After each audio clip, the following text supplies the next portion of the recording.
Hi, hello and welcome. Again, today's video is also about demystifying a beginner's dilemma. Should we use a calculated column or a measure, or when to use a calculated column and when to use a measure?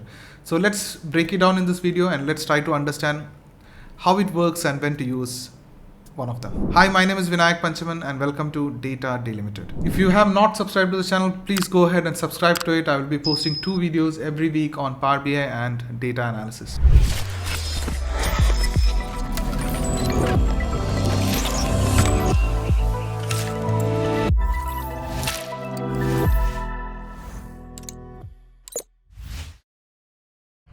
So let's begin. So we have a data model over here. I have a fact sales table and dim regions table which is connected with the regions short code. So let me show you how it is connected. So with this short code in the dim regions table, and I have a delivery region in the fact sales table. So it's connected with a one-to-many relationship. I also have two more tables over here. You don't have to consider it. We are just considering only these 2 tables for this exercise. So let's go back to the table view. So I've already built a total price calculated column over here, which simply multiplies the order quantity with the unit price. I already have a line total over here, which is from the data set itself, but to show it to you guys, I made a new calculated column. So if you look at here, we don't have to give a table name. It works if we give a table name. It will also work if you don't give a table name, because the calculated column calculates by iterating, or it kind of multiplies the order quantity into the unit price and fills in every row by row. Okay, and it resides in this table by row, and it's refreshed when the data source is refreshed. It changes when the data source is refreshed. That's the crux about calculated column. And we can also make the same DAX or achieve the same result with a measure. So I have the total price measure over here, where I've started with the aggregation function. So whenever you write a measure, you should always start with an aggregation function, without which you can't do that.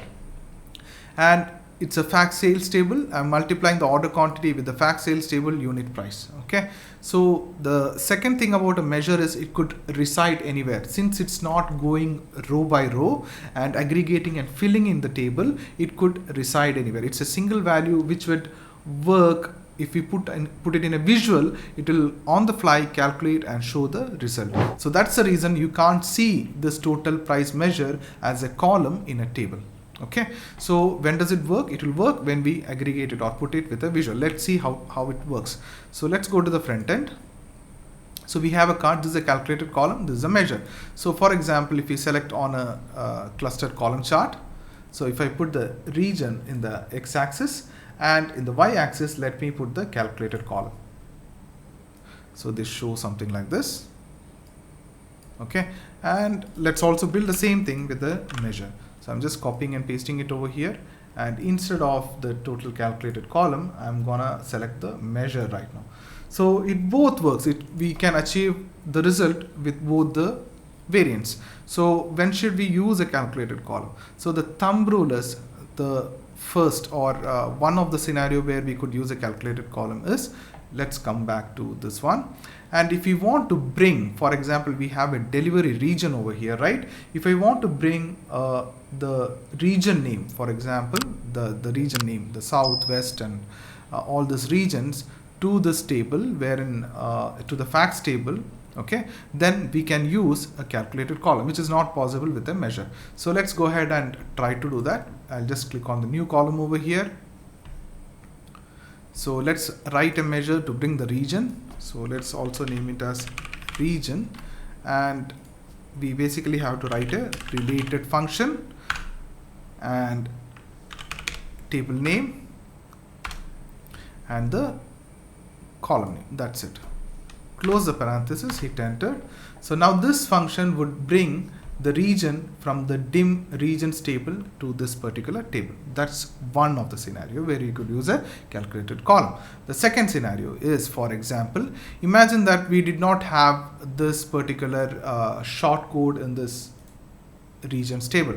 For example, it was like a concatenated if you want to concatenate something. For example, let's go ahead and click on a new column. So right now I'm going to concatenate shortcode and the region over here. So to do that, you can, so key column. So I'm going to type in shortcode, okay, and ampersand. Let's give a hyphen and to differentiate it, and the region. Hit enter. So this is going to concatenate these two values. So these kind of scenarios where you want to split it, concatenate it, or make a key and kind of things, you can use a calculated column, which would not be possible with the measure, because you're working on a data model, right? So you need every row to be filled over there. So we can use calculated column in such scenario. The next and very useful or most used scenario is that to make a bucketing or to flag it kind of a thing. So for example, we have this line total sales, right? So what if we want to check like if it is more than $1,000, then it will be higher, high, and if it is lesser than that, then it will be low. Okay, to do those kind of flagging or bucketing, we can use calculated column. Let's see how to do that and why we should do that as a calculated column. So what to do that, let me click on the new column. So we can write a simple if function for that. So line total category. So let me write the function if fact sales table line total is greater than 1,000, then it should be high, else keep it as low, right? So close the parenthesis. We get some problem. Okay, it's a comma over here. So let me hit enter. So now we got this line total category, high and low. It's going to iterate on every line total over here and check if it is more than 1,000, then it's high. If it is less than 1,000, it's low. Okay. So the advantage of doing a calculated column over here is, so if I put a filter now, a slicer, and I can bring this as a filter. So the category over here. So now I can filter on and slice and dice the data with this particular slicer. Okay, so the thumb rule is, if you have these kind of scenarios where you want to build a where you want to split the column or concatenate the column, those kind of scenarios, use calculated column. And when you want to make a key or kind of a thing, use a calculated column. And when you want to bring another column from a different table, use a calculated column. And when you want to show the result as a slicer in the front end, go for a calculated column. This is not possible to achieve with a measure, but when you want to achieve any aggregation, go ahead with a measure. Don't use calculated columns. Why? Because calculated columns are space expensive. Since it resides on the table as a complete column, calculates row by row, it takes a hit on the space. Okay, so that's the reason, as much as possible, if you are doing aggregations, use measures.